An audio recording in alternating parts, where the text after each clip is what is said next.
Oke, kita lanjutkan saudara-saudara pembahasan kita. Kita kembali kepada ini Katekismus Heidelberg. Sebentar saya atur supaya. Oke.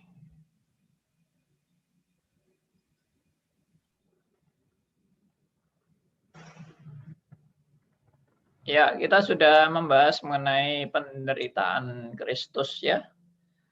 Dan kita sekarang menginjak kepada pertanyaan berikutnya, yaitu pertanyaan 38. Nah, tolong Meta bisa bacakan untuk pertanyaan 38 bagi kita semua. Pertanyaan nomor 38, Katekismus Heidelberg. Mengapa dia menderita di bawah Hakim Pontius Pilatus? Jawabannya, supaya dia, walaupun tidak bersalah, dihukum di hadapan pengadilan dunia, yang A, dengan demikian meluputkan kita dari hukuman Allah yang keras yang hendak dilaksanakan atas kita. Ini yang B kosong ya Pak ya? Ya. Maksudnya yang A, yang atas ya tadi ya? Ayat. Oh iya, kelewat, sorry. Ada yang A dan B. Ya. Ya. Oke, sekalian saja dibaca ayatnya.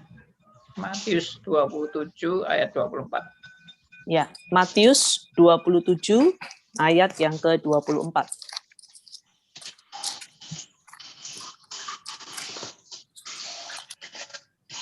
Sebentar, Pak. Matius 27 ayat yang ke-24. Ketika Pilatus melihat bahwa segala usaha akan sia-sia, malah sudah mulai timbul kekacauan, ia mengambil air dan membasuh tangannya di hadapan orang banyak dan berkata, "Aku tidak bersalah terhadap darah orang ini, itu urusan kamu sendiri." Yes. Kemudian ayat berikutnya di Yesaya 53 ayat 5. Yesaya 53 ayat yang ke-5. Tetapi dia tertikam oleh karena pemberontakan kita, dia diremukkan oleh karena kejahatan kita, ganjaran yang mendatangkan keselamatan bagi kita ditimpakan kepadanya, dan oleh bilur-bilurnya kita menjadi sembuh.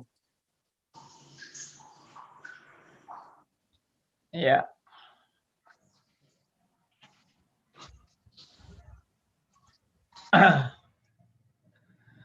Oke, kita sudah membahas, sudah membacakan bahan ini. Ya, sebentar.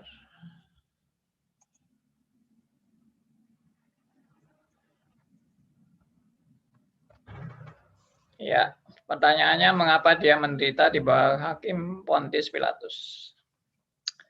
Salah satu artikel atau renungan yang saya pernah dengar juga ya tentang Pontius Pilatus. Jadi kenapa kok Pontius Pilatus ini perlu disebutkan dalam Alkitab? Bahkan dalam pengakuan iman rasuli juga disebutkan Pontius Pilatus. Jadi apa pentingnya Pontius Pilatus itu? Padahal dia sebetulnya nggak ada bagian apa-apa kan dalam jasanya misalnya untuk entah membela Tuhan Yesus atau apa. Memang kelihatannya kalau dari peristiwa yang kita amati itu Pontius Pilatus cukup membela ya Tuhan Yesus ya. Bahkan menawarkan seorang penjahat mau pilih mana Tuhan Yesus atau penjahat ini. Ternyata masyarakat malah orang banyak itu malah mau lebih memilih orang jahat itu untuk dibebaskan daripada Tuhan Yesus dibebaskan. Memang luar biasa sekali. Ini memang salah satu contoh konspirasi dan kejahatan manusia di dalam melegalkan yang tidak benar. Ya, melegalkan yang tidak benar. Dan itu kita banyak lihat kan di dunia pengadilan sampai hari ini. Yang benar bisa tidak benar, yang tidak benar bisa benar. Sebetulnya memang hal ini sangat mengecewakan sekali. Ya, saya sendiri sangat kecewa pada saat melihat orang-orang yang diadili dengan tidak benar. Ya, salah satu contoh adalah Ahok lah. Itu contoh yang paling jelas. Dan banyak yang lain, termasuk beberapa orang Islam yang dianggap murtad ini, yang pindah dari Islam menjadi Kristen itu sampai gara-gara pindah agama. Ya, alasannya supaya tidak membawa kekacauan atau penistaan agama. Ya. Itu terjadi di antara kita. Ya, sepertinya hakim ini gimana sih? Kok nggak bisa melihat kebenaran gitu. Tapi itu kenyataan dunia ya. Saya pikir di area pemerintahan sekarang ini sudah bagus, tapi ternyata ya memang pemerintah nggak mungkin bisa mengontrol 1001 macam pengadilan yang sedang berlangsung, apakah benar-benar adil atau tidak adil, benar-benar fair, tidak fair. Wah, ini sudah ranah hukum, ini sudah rasanya sulit untuk mau disentuh. Nggak tahu sampai kapan bisa beres. Ya, saya pernah diskusi juga sama Pak Saetapi. Ya, pakar hukum kan Pak Saetapi.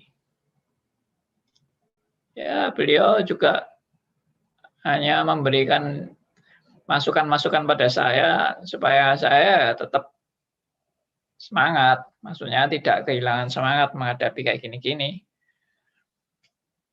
Dan dia bilang, ya itulah perjuangan kita katanya. Itulah perjuangan kita. Saya bilang sampai kapan ini? Seperti ini terus kita lihat. Mungkin nunggu 300 tahun lagi ya saya bilang. Lalu Pak Saetapi bilang, ya jangan sepesimis itu katanya, 300 tahun lagi. Ya, kenapa saya bilang 300 tahun? Ya, karena Indonesia ini dijajah Belanda 300 tahun. Dengan budaya main sogok atau kasih upeti, lalu asal bapak senang. Ya, itu kan budaya-budaya yang ditanamkan sampai kita warisi terus sampai sekarang. Jengkel gitu. Karena begini ya, saya itu punya pikiran, ya ini juga untuk sharing dunia nyata ya. Saya itu punya pikiran, apa sih kehadiran orang Kristen di Indonesia ini sumbangsinya apa sih? Kalau melihat yang kayak gini-gini loh. Apa saudara merasa nyaman-nyaman aja melihat pengadilan yang tidak dijalankan dengan baik? Ya mungkin kata-kata saya ini juga berbahaya. Saya bisa ditangkap gara-gara kata-kata seperti ini. Ya nggak apa-apalah, itu suatu risiko lah bagi saya. Kadang-kadang kita terlalu takut menyatakan yang benar demi diri. Lalu kita nggak berani ngomong. Karena kalau ngomong bahaya. Jadi lebih baik nggak ngomong. Tapi sekarang saya mau ngomong ini dalam konteks saya membina jemaat. Saya wajib untuk bicara yang benar. Untuk bicara kepada instansi yang berwenang, saya mungkin tidak punya akses untuk bisa bicara dan untuk didengar bicara saya. Kecuali saya mungkin orang DPR atau orang MPR, ya, orang-orang yang punya jabatan. Tapi saya kan ya orang kecil, tapi tidak berarti ya saya tetap optimis juga. Optimis dalam pengertian jangan Anda merasa diri kecil, lalu Anda tidak berfungsi apa-apa. Kita harus berperan. Entah peran kita sekecil apapun, atau sebesar apapun, tapi harus kehadiran orang Kristen itu membawa pengaruh. Pengaruh bisa mulai dari kalangan yang paling kecil, paling sempit, sampai kalangan yang makin meluas. Dan ke masyarakat. Seharusnya begitu. Orang Kristen itu kan namanya garam dan terang dunia. Di mana kehadiran Anda membawa pengaruh? Itu yang menjadi pertanyaan. Seharusnya yang kita merasa bersalah kalau orang Kristen itu tidak membawa pengaruh apa-apa. Bahkan pengaruhnya pengaruh jelek. Orang Kristen malah memberi sumbangsi yang untuk lebih memperjelek tradisi atau budaya di Indonesia. Nah, itu kan lebih memprihatinkan kalau orang Kristen sendiri tidak punya semangat untuk memperbaiki zamannya, malah tambah memperjelek zamannya. Atau memberi sumbangsi untuk makin jelek. Zaman ini makin jelek. Ya, memang saya cuma bisa ngomong ini sekarang ini. Saya tidak tahu bertindak apa, tapi yang pasti saya sudah bertindak untuk membina. Saya bahkan juga membina mahasiswa-mahasiswa saya waktu saya masih jadi pembina mahasiswa untuk menggarami dan menerangi dunia. Karena Anda berfungsi sebagai garam dan terang. Menerangi yang gelap, menggarami yang tawar. Itu toh panggilan orang percaya. Nah, ini kalau melihat pengadilan yang tidak beres. Semua orang pada waktu itu mengatakan, salibkan dia, salibkan dia, salibkan dia. Ini mirip, benar-benar mirip seperti Ahok itu waktu orang-orang menuntut Ahok di penjara itu. Heran ya. Saya kadang-kadang juga heran, kok bisa kompak gitu ya. Semua berteriak, salibkan dia. Semua berteriak, penjarakan Ahok. Ya, memang orang bilang kan itu kan direkayasa. Tapi merekayasa kayak gitu tuh ya enggak gampang loh.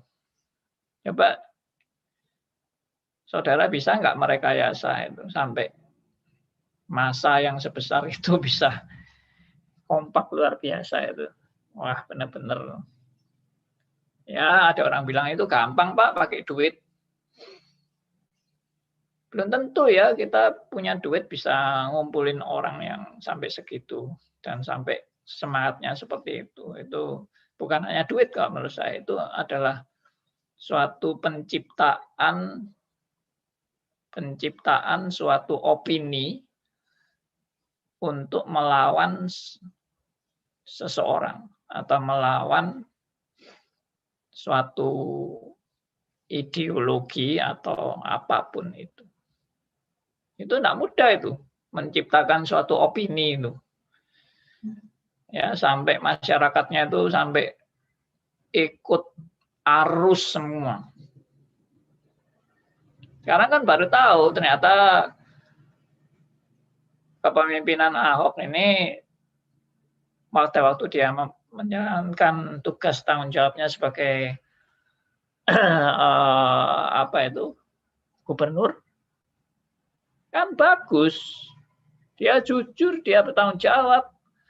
Ini lepas daripada Ahok bercerai ya, saya tidak mau bahas itu. Itu urusan pribadinya dia, tapi urusan dia sebagai pejabat, dia benar-benar bertanggung jawab dibandingkan yang sekarang. Ya, banyak video-video yang putar perbandingan antara Ahok dengan yang sekarang menjabat ini. Gimana itu perbandingannya? Ya, itu jadi permainan, ya, dan pelecehan. Oke, kembali lagi.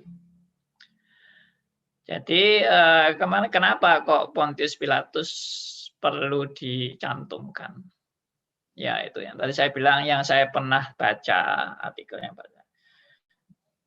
itu dimasukkan dalam Alkitab maupun juga dalam pengakuan iman rasuli untuk membuktikan apa? Bahwa peristiwa Tuhan Yesus disalib adalah benar-benar peristiwa sejarah. Ini peristiwa bersejarah ini, makanya dicatat Pontius Pilatus itu pernah yang memerintah, ya, sebagai penguasa pada waktu itu, yang menjatuhkan vonis Kristus memang harus disalib. Tapi dia menjatuhkan vonis itu dengan cuci tangan. Meskipun entah dengan cuci tangan atau tidak pakai cuci tangan, ya itu urusan Pontius Pilatus dalam tanggung jawabnya, tapi dia jelas adalah penguasa pada waktu itu yang menjatuhkan vonis. Jadi bukan peristiwa fiktif, bukan dongeng, bukan cerita omong kosong, tapi ini adalah peristiwa yang benar-benar terjadi. Ya, saya tahu memang ada teori dari saudara kita yang beragama Islam itu yang menyangkal bahwa yang disalib itu adalah Kristus. Dan dia buat teori bahwa yang disalib itu adalah Yudas. Karena Allah itu tidak mungkin membiarkan orang yang dikasihinya untuk disiksa, dipermalukan, disalib, ditelanjangi. Itu tidak mungkin Allah membuat orang-orang yang dikasihinya sampai menderita seperti itu. Tidak mungkin. Pasti Tuhan melindungi. Nah, itu konsep dari mereka. Kenapa mereka menyangkal bahwa Kristus yang disalib. Dan mereka membuat teori konspirasi bahwa Allah merubah wajah dari Tuhan Yesus, berubah wajahnya menjadi Yudas, dan Yudas berubah jadi Tuhan Yesus. Jadi yang ditangkap malam-malam itu adalah Yudas yang ditangkap. Tapi ini semua tidak mungkin. Tidak mungkinnya apa? Ya tidak mungkinnya karena yang diadili terus, yang disiksa terus itu Tuhan Yesus terus. Nah, masa wajahnya Tuhan Yesus jadi Yudas, Yudas jadi Tuhan Yesus itu lalu permanen gitu wajahnya. Ya, omong kosong juga itu. Ya. Dan terbukti juga dalam pengadilan dengan Pontius Pilatus. Bagaimana jawaban Tuhan Yesus itu menunjukkan Tuhan Yesus benar-benar punya otoritas ilahi di dalam menjawab pertanyaan Pontius Pilatus. Ya, saya tidak membahas itu sekarang, tapi saudara kalau teliti ya nanti peristiwa Tuhan Yesus diadili Pontius Pilatus. Pontius Pilatus tanya tentang kebenaran dan sebagainya. Tuhan Yesus jawab itu dengan bijaksana ilahi yang luar biasa. Jawaban Tuhan Yesus. Bahkan Tuhan Yesus pernah mengatakan, engkau itu tidak punya kuasa atas diriku, atas hidupku. Tidak punya kuasa. Nah, itu tidak mungkin jawaban Yudas kayak gitu itu. Ya, dari mana Yudas punya otoritas menjawab kayak gitu? Sudah impossible. 100% itu yang diadili adalah Yesus Kristus, bukan Yudas. Apalagi, ya makanya kadang-kadang orang menafsirkan Alkitab itu ngawur-ngawur menurut seleranya sendiri atau menurut kebenarannya sendiri. ya. Maksud saya begini, maksud saya kalau menganggap itu Yudas, berarti omongan Tuhan Yesus sebelumnya itu salah semua. Karena Tuhan Yesus pernah bilang kan, bahwa anak manusia akan menderita, ya, akan diadili, dihakimi di hadapan penguasa-penguasa, dan akan disiksa sampai mati, dan akan bangkit pada hari yang ketiga. Itu nubuat daripada Tuhan Yesus. Sampai 4 kali Tuhan Yesus bernubuat tentang dirinya yang akan menderita dan mati.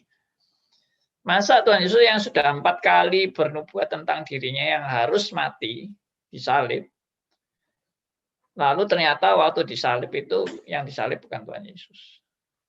Ya, bohonglah kalau begitu Tuhan Yesus itu.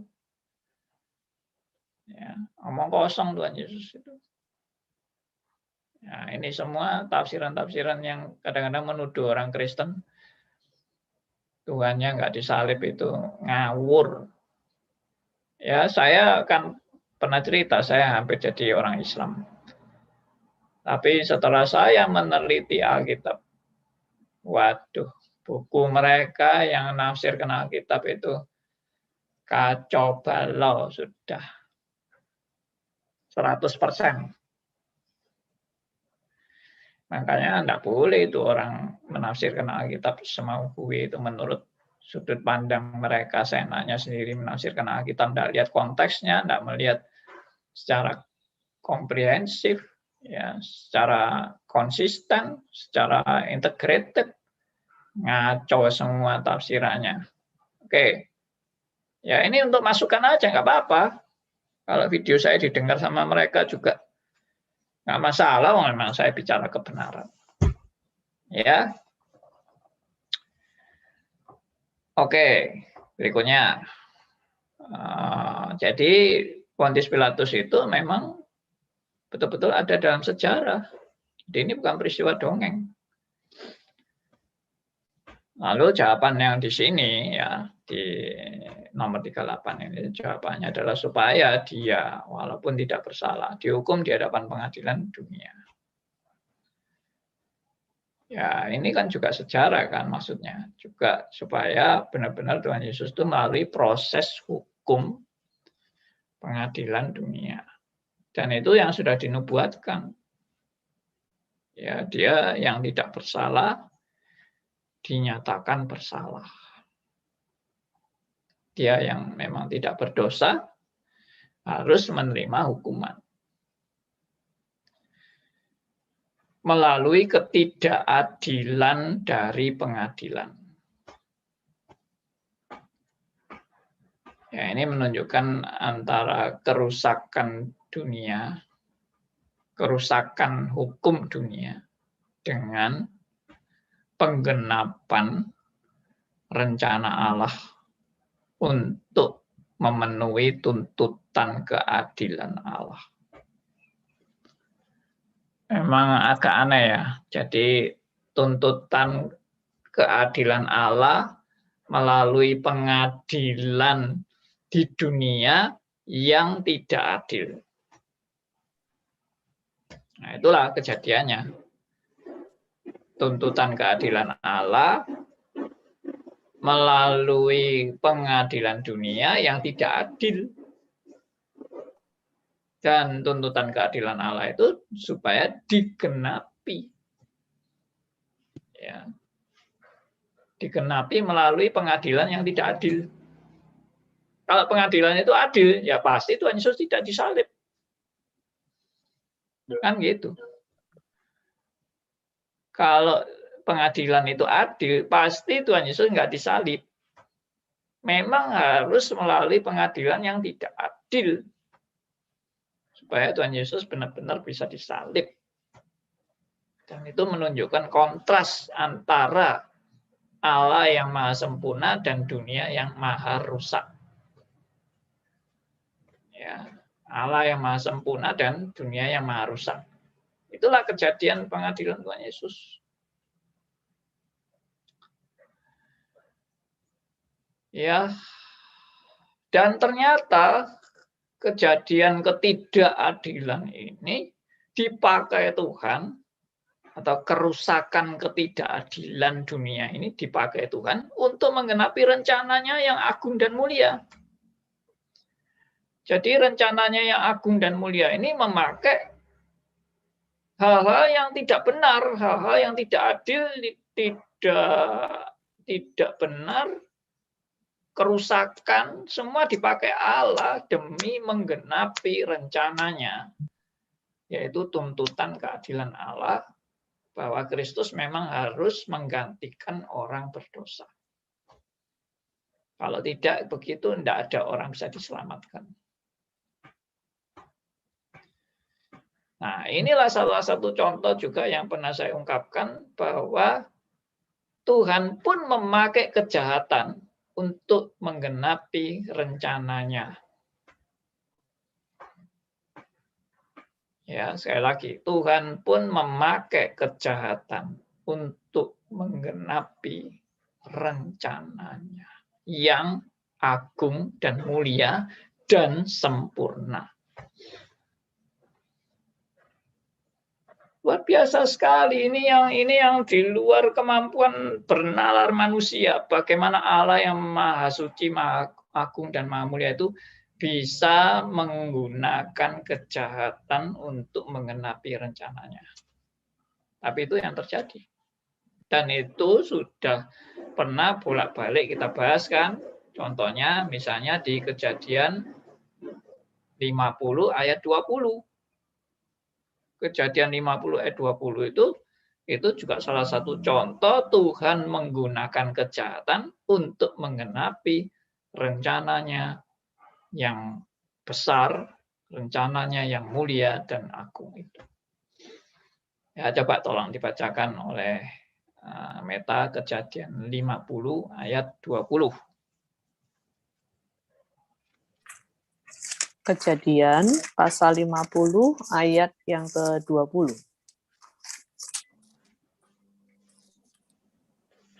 Memang kamu telah mereka-rekakan yang jahat terhadap aku, tetapi Allah telah mereka-rekakannya untuk kebaikan, dengan maksud melakukan seperti yang terjadi sekarang ini, yakni memelihara hidup suatu bangsa yang besar.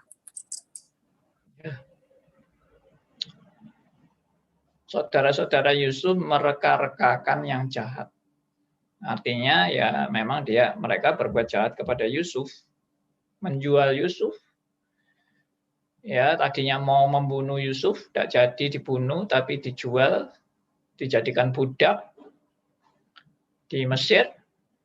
Itu rencana kejahatan daripada saudara-saudara Yusuf yang iri hati kepada Yusuf.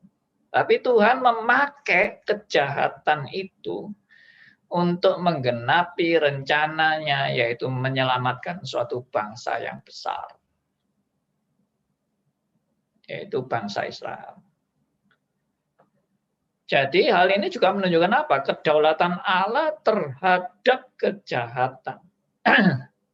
Sekali lagi menunjukkan kedaulatan Allah terhadap kejahatan.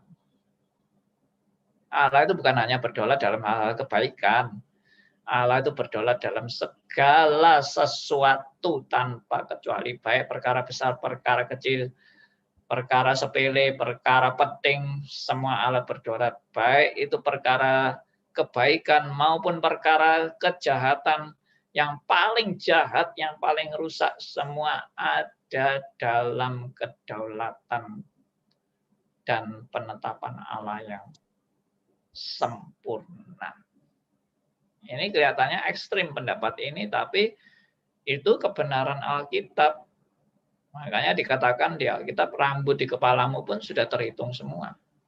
Burung di udara tidak akan jatuh di luar kehendak Bapamu yang di surga.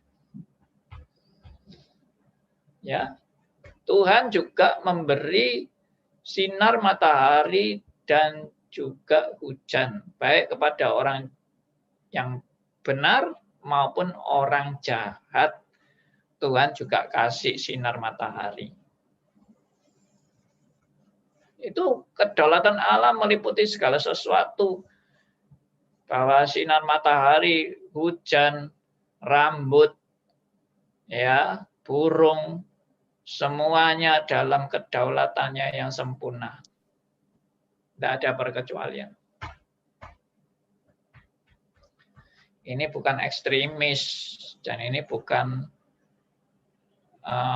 takdirisme, ya. Ini bukan nasibisme, ini bukan determinisme, ya. Karena ada yang menuduh pandangan-pandangan ini pandangan fatalisme. Enggak, kita enggak ikut tuh paham-paham takdirisme, nasibisme, fatalisme, pasifisme. Kita bukan pengikut-pengikut itu. Kita tetap percaya Tuhan punya rencana yang terbaik dan terindah. Tapi Tuhan juga memakai alat-alat negatif. Ya, saya tekankan itu, alat-alat negatif untuk menggenapi rencananya yang agung dan mulia. Sudah nggak ada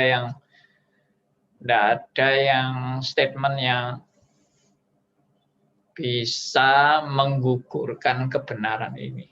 Anda mau pakai apapun, teori apapun, Anda tidak pernah bisa menggugurkan bahwa Allah memang berdaulat atas segala sesuatu, dan Allah itu sempurna atas segala sesuatu, dan rencananya tidak ada yang salah sedikit pun, dan bergeser sedikit pun tidak ada rencananya yang keliru dan salah. Ya, saya harap ini menjadi suatu prinsip dasar dalam kehidupan kita untuk percaya bahwa Tuhan memang berdaulat atas segalanya. Termasuk dalam peristiwa Tuhan Yesus disalib untuk menggenapi rencananya yang sempurna dan kekal. Itu. Ya, ini kita kalau belajar seperti ini, kita baru sadar diri kita begitu kecil dan diri kita begitu terbatasnya, dan bahkan diri kita begitu banyak kekeliruan dan kesalahan, tapi Tuhan berdaulat atas semuanya. Ya, oke, saya sampai di sini. Ayat berikutnya itu saya belum sharekan. Ya, sambil nanti ada pertanyaan silakan. Kalau ada pertanyaan. Pak Andi, Pak, selamat pagi, Pak. Ya, pamit dulu sama Bu Meta itu. Oh ya, Bu Meta, selamat pagi, Bu. Pagi, Pak Theodor. Ya, silakan, ya, Pak. Pak Andi.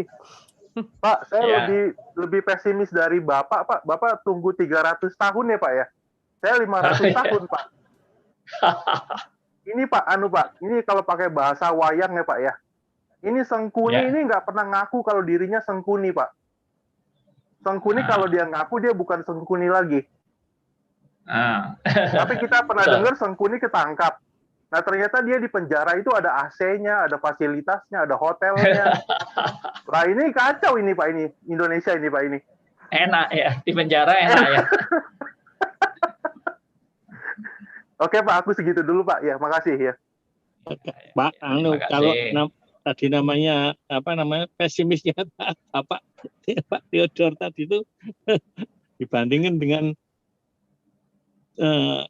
perubahan mendadak dari kerajaan besar Romawi yang raksasa itu berubah malik dari anti menjadi memeluk agama Kristen ya 300 tahun kok.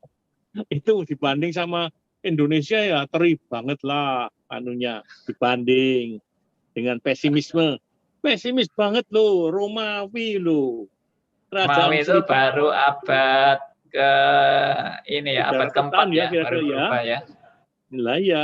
Jadi kalau tadi Pak Halim 300 tahun itu masih kebangetan itu karena perbandingannya Romawi loh sama Indonesia terila.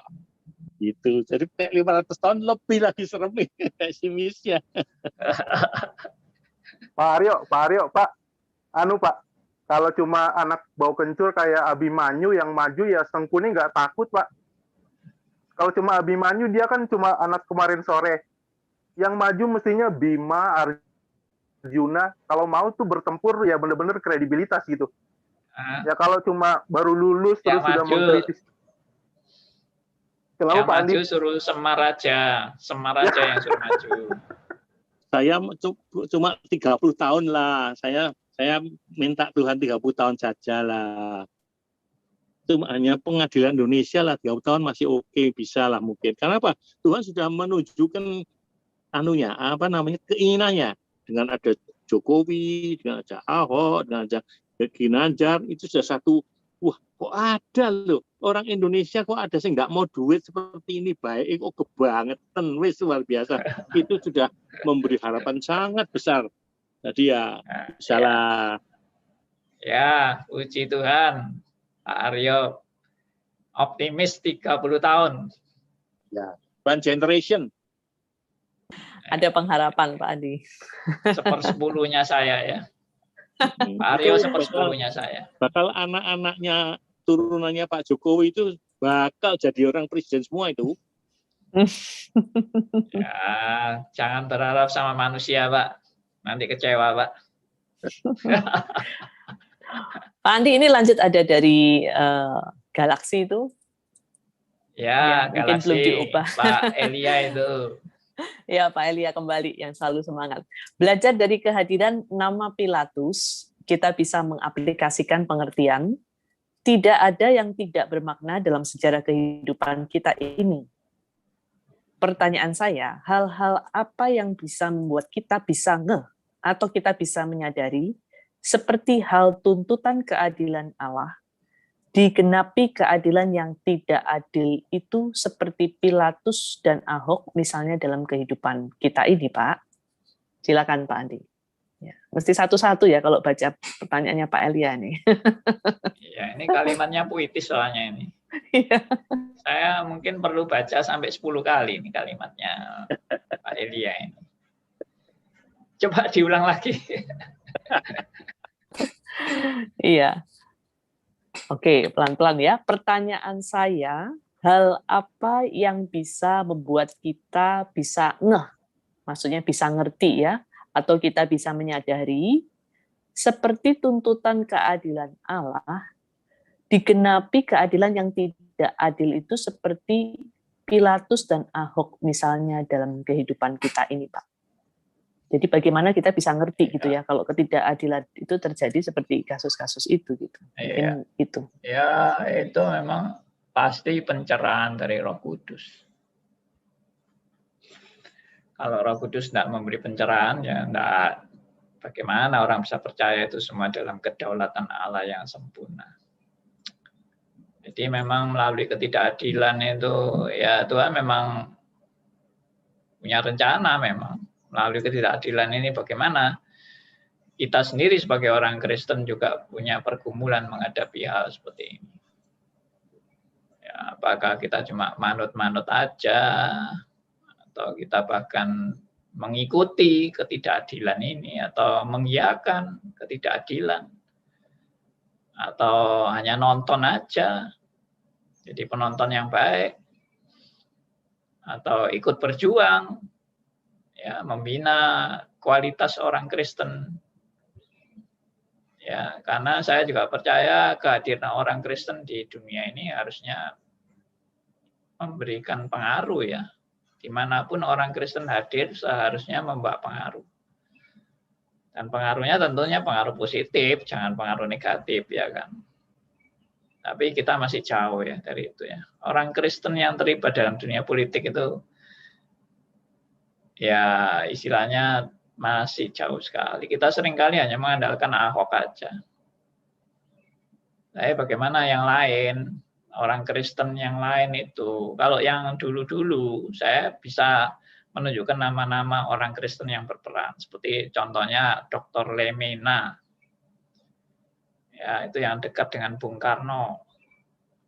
Ya, itu yang juga memberi sumbangsi pemikiran-pemikiran dasar-dasar negara, termasuk Pancasila, termasuk Undang-Undang Dasar 45. Ya. Lalu TB Simatupang. Ya kan? Yang membuat buku iman Kristen dan Pancasila. Nah, itu saya pernah itu mendengar beliau sebelum beliau meninggal dunia itu, TB Simatupang. Ya, dia berani untuk menyatakan kebenaran di tengah-tengah ketidakbenaran. Ya memang akhirnya dia disingkirkan. Tapi dia terus bergerilya. Dia di mana-mana dia menjadi pembicara dan memberi kita semangat berjuang sebagai orang Kristen. Dia cuma bertanya begini waktu itu. Yang kami khawatirkan adalah sehabis generasi kami lewat, siapakah pengganti kami? Nah, itu TB Simatupang. Maksudnya generasi orang Kristen ini loh yang betul-betul berjuang untuk negara dan membawa pengaruh bagi negara. Siapa yang siap? Ya memang kita tahu bahwa semua dalam kedaulatan Allah. Kita tahu bahwa semua itu dalam kesempurnaan rencana Allah, tapi kita jangan jadi orang Kristen yang oportunis. Cuma mau cari untung aja menjalani hidup di dunia ini dan tidak ada semangat berjuang. Untuk tadi itu, berjuang untuk membawa pengaruh, menggarami dan menerangi dunia yang gelap, dunia yang tawar, dunia yang tidak mengenal kebenaran. Bagaimana kehadiran orang Kristen di situ? Orang Kristen biasanya hanya berkecimpung di dunia gereja aja, sibuknya di gereja, tapi di dunia pemerintahan, nah mau tahu.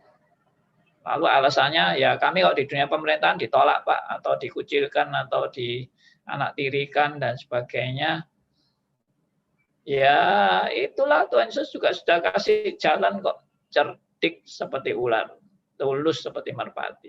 Nah, saya nggak tahu Ahok itu menjalankan prinsip itu, cerdik seperti ular, tulus seperti merpati, sampai dia berhasil jadi apa itu, pertama dari wali kota, terus jadi gubernur, ya semua juga strategi dia.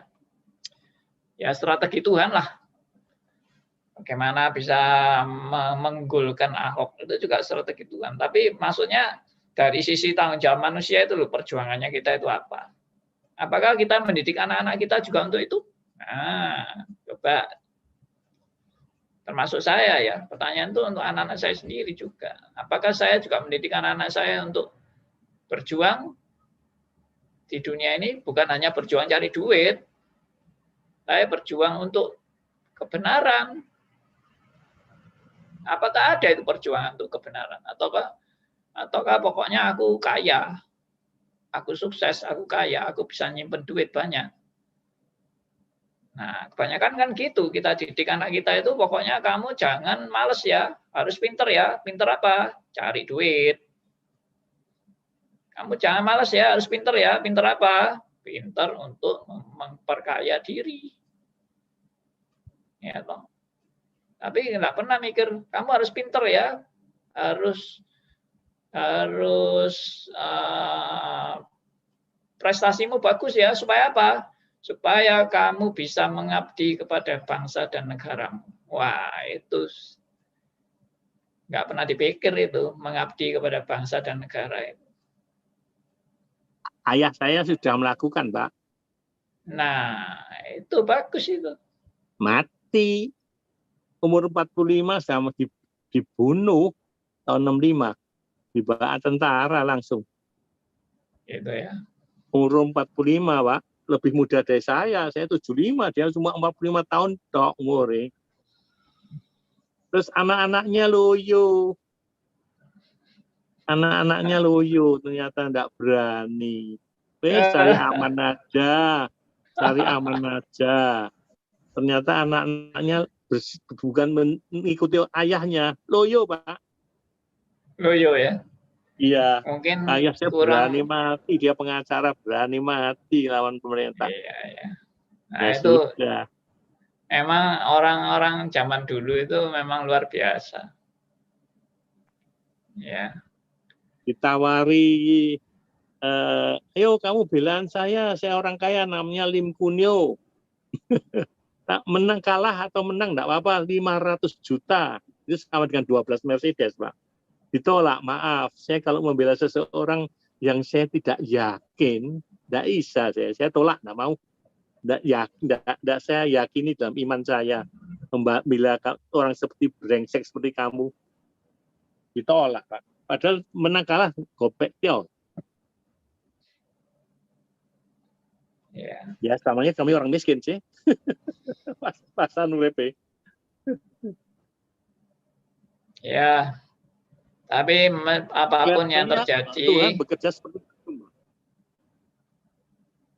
Ya, apapun yang terjadi. Tuhan bekerja seperti pendulum ya Pak ya, pendulum ya. Jadi pendulum sampai welek namun terus balik set lagi pendulumnya. Itu bagaimana Pak teori itu Pak? Ya, menurut saya Tuhan itu tidak bisa diprediksi.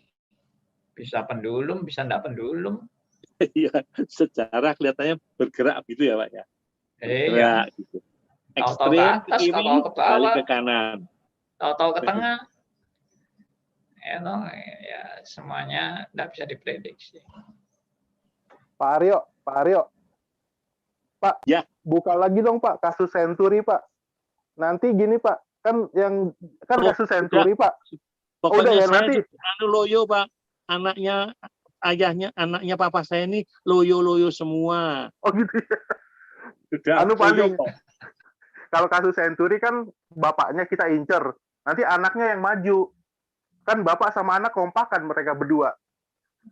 Nah, ini ada tulisannya Pak Theodor ini, Pendeta Yadi 5 bilang di tengah dunia yang sudah jatuh ke dalam dosa, kita sebetulnya bukan hanya menantikan reformasi, tapi juga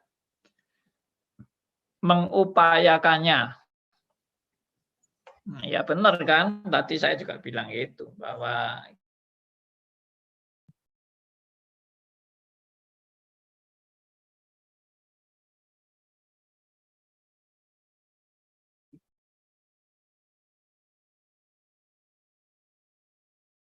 orang-orang Kristen yang hadir di Indonesia ini, apa perjuangan mereka. Nah itu, baca bukunya Dr. Lemena,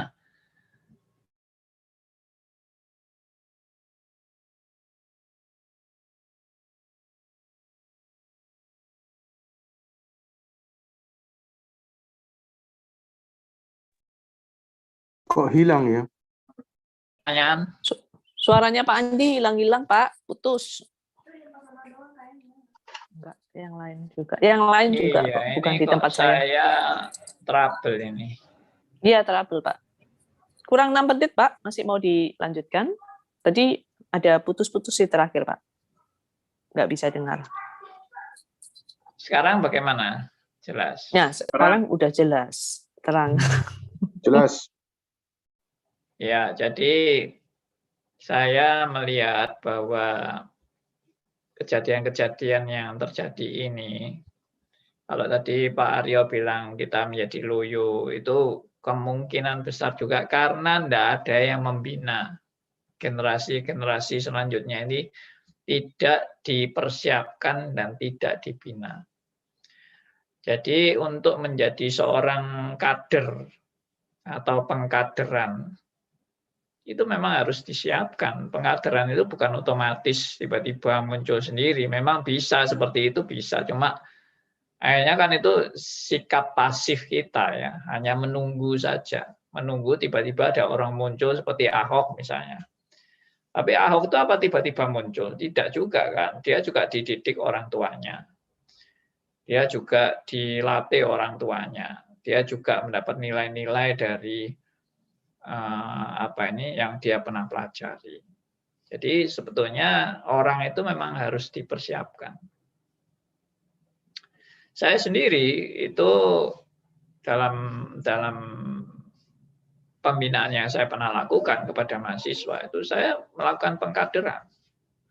Contohnya misalnya, Anda sadar nggak bahwa Anda ini sebagai orang Kristen, Anda itu berstatus sebagai prajurit Kristus. Nah, itu salah satu contoh ya. Ini cuma contoh-contoh ringan sih. Bahwa prajurit Kristus itu adalah bukan orang yang cuma pasif menunggu, tapi prajurit Kristus itu dilatih untuk berjuang. Dan berjuang untuk berperang.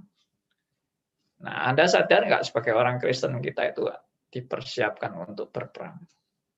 Nah, ini banyak yang nggak sadar kan, kalau orang Kristen itu adalah prajurit Kristus. Jadi caranya itu seperti diingatkan, disadarkan, lalu kembali kepada panggilan yang sebenarnya sebagai orang Kristen, yang sebagai prajurit Kristus, yang berperang. Ya, berperang untuk apa? Bukan berperang untuk saling membunuh, tidak. Tapi berperang untuk menegakkan kebenaran, menegakkan keadilan, untuk menggarami, untuk menerangi yang gelap. Ya, kehadiran kita, kehadiran yang melawan segala ketidakbenaran, melawan kejahatan, melawan ketidakadilan, melawan koruptor dan sebagainya. Itu mestinya perjuangan orang Kristen itu. Jangan jadi orang Kristen pikirannya cuma bagaimana aku kaya. Peperangannya itu cuma peperangan terhadap kemiskinan. Bagaimana aku kaya, bagaimana aku kaya, bagaimana aku kaya. Wis pikirannya itu tok. Ya itu sangat naif ya. Orang Kristen yang berpikir seperti itu. Saya sendiri mengambil keputusan saya mau sampai sampai terjun di dunia pembinaan kerohanian ini ya. Dan meninggalkan kesempatan saya untuk bisa hidup lebih kaya. Saya mengambil keputusan itu dalam hidup saya. Saya untuk mau ambil keputusan hidup saya lebih kaya itu sangat-sangat mungkin di depan saya. Saya tinggal melangkah aja kok untuk mau jadi kaya itu. Ya tinggal meneruskan warisan dari orang tua saya aja langsung saya kaya. Ya, tapi saya tidak melakukan itu. Saya biarkanlah orang lain yang mewarisi itu, bukan saya. Padahal saya ini anak laki satu-satunya. Dan saya sebagai anak laki satu-satunya, saya berhak untuk mengambil warisan itu. Saya berhak. Tapi saya tidak lakukan itu. Karena saya sadar panggilan saya itu memperjuangkan apa. Bukan memperjuangkan saya pokoknya harus kaya. Dari dulu pikiran saya sudah buat apa mengerjakan nilai-nilai rohani ini yang tidak akan menunjang kekayaan kita. Ya, saya banyak belajar itu. Oke. Gimana? Suara saya masih putus-putus? Bagus. Jelas, Pak Andi. Ya, Jelas, Pak. Jelas. Ya, itu. Jadi menurut Ada saya... 1 menit, Pak Andi. Iya, menurut saya ya kita harus berjuang. Hidup itu adalah perjuangan. Dan perjuangan itu memang di tengah-tengah dunia yang tidak sempurna dan tidak pernah selesai. Sepanjang hidup kita tidak pernah selesai berjuang. Nah, biarlah itu menjadi bekal bagi kita semua. Kalau kita sudah terlanjur tua, ya nggak apa-apa. Kita bisa coba tanamkan kebenaran ini kepada generasi yang lebih muda untuk berjuang. Ya. Oke, saya sampai di sini dulu. Kalau sudah tidak ada lagi. Bidang apa Pak yang Bapak lepaskan? Kenapa Pak? Bidang yang Bapak lepaskan pada keluarga yang lain itu perusahaan apa Pak? Loh, dulu orang tua saya, wah ini kan membocorkan ini ya. Ya pokoknya kalau saya pegang itu saya pasti kaya lah Pak. Ya nanti aja Pak, pribadi aja Pak. Pandi maaf Pandi. Pandi Ya. aku agak guyon Pak. Tapi kalau udah digertak militer berat Pak. Iwan Fals saja sampai bikin lagu Bento Pak. Nanti kalau mau memperjuangkan digertak sama militer udah ciut Pak. Perlu banyak Iya. berdoa, Pak, sepertinya, Pak. Ya, enggak apa-apa, dikata militer kan Allahku lebih besar dari semuanya. Iwan Fals Ya sampai bikin kan? lagu Bento. Kalau memang kita kalau dapat ancaman-ancaman itu bisa ciut hati kita ya. Tapi kalau kita lihat pendahulu-pendahulu kita yang jadi martir, ya bagaimana kita lihat juga kehidupan Dietrich Bonhoeffer, ya toh? Theodor pasti tahu kan, Dietrich Bonhoeffer. Anda kan suka belajar sejarah-sejarah juga. Kalau belum tahu ya silakan belajar itu riwayatnya Dietrich Bonhoeffer itu. Kalau Gimana militernya Romawi saja takluk kok. Nah, ya tapi itu kan perjuangan tidak pernah selesai. Biarpun siapapun pemerintahnya, perjuangan orang Kristen tidak pernah selesai. Satu hal yang saya tutup ini adalah saya bincang-bincang sama Pak Setapi. Dan waktu itu memang nada saya kan pesimis ya. Saya bilang, wah kalau seperti ini kapan kita bisa berubah gitu. Lalu Pak Setapi mengeluarkan satu kalimat. Dia bilang, itulah perjuangan orang Kristen. Itulah perjuangan para nabi. Nabi-nabi itu juga berjuang melawan ketidakadilan, melawan ketidakbenaran. Entah ada hasil yang nyata atau tidak ada hasil yang nyata. Tapi itulah memang perjuangan kita. Ya, bagi saya kalimat itu saya tangkap spiritnya bahwa memang jadi orang Kristen itu kita tidak berorientasi kepada hasil, tapi kita berorientasi kepada perjuangan, proses perjuangan. Sebagai orang Kristen yang spiritnya tidak boleh lenyap. Spirit orang Kristen itu tidak boleh lenyap. Yaitu berjuang untuk misi kerajaan Allah. Oke? Biarlah ini jadi bekal buat semua saudara dan menguatkan kita menghadapi dunia yang memang tidak sempurna. Dan itulah memang yang Tuhan tempatkan saudara dan saya di dunia yang tidak sempurna. Supaya saudara yang juga tidak sempurna tetap berjuang karena sudah ada nilai-nilai sempurna yang Tuhan tanamkan kepada hidup Anda untuk menjadi bekal sampai tugas kita selesai di dunia ini. Mari kita berdoa, kita bersyukur pada Tuhan untuk anugerahnya. Dan saya minta yang dari tadi belum bicara ini, Pak Hendarto bisa pimpin kita dalam doa. Mari kita berdoa. Bapa di surga, terima kasih Tuhan karena kami boleh belajar akan kebenaran firman-Mu, dan kami mohon Tuhan berbelas kasihan dan tetap sabar untuk mendidik kami, mengajar kami supaya kami sedikit demi sedikit boleh memahami tentang Engkau dan maksud kehendak-Mu di dalam kehidupan kami ini Tuhan. Yeah.